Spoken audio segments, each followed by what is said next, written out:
Bond দেওয়ানবাগির মাজার ভেঙ্গে চুরমার করে দেওয়া হয়েছে। আলহামদুলিল্লাহ, বাংলাদেশের মধ্যে কোনো প্রকার বন্ড মাজারের অস্তিত্ব আমরা রাখবো না।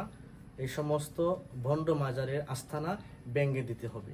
কারণ যে সমস্ত সাহাবায়ে কেরামদের মহানবী সাল্লাল্লাহু আলাইহি সাল্লাম আসহাবিকান নুজুম অর্থাৎ আসমানের তারকার ন্যায় তুলনা করেছেন, ওই সমস্ত সাহাবাদের কবর আপনারা দেখবেন খুবই সাধারণ কবর, শুধু মাটি আর সামনের দিকে একটি নিশানা রয়েছে, এতটুকু, আর কোনো কিছু নাই। অথচ বাংলাদেশের মধ্যে দেখবেন মাজার পূজারীরা মাজারকে পাকা উঁচু করে, মানে মাজারকে কেন্দ্র করে তারা ব্যবসা শুরু করতেছে। তো এই সমস্ত ব্যবসাকে বন্ধ করার সময় এখন এই সমস্ত উঁচু কবরদেরকে ভেঙে দিতে হবে, মাজারকে ভেঙে দিতে হবে।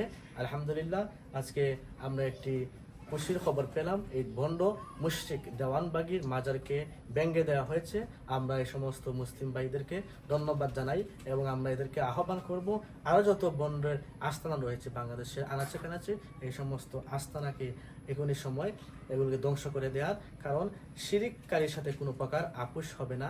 শিরিককারীর জন্য একটি রাস্তা খোলা, এদেরকে তওবা করে ফিরে আসতে হবে, নতুবা এদেরকে কোনো প্রকার ছাড় দেয়া হবে না। এটাই আমাদের দাবি।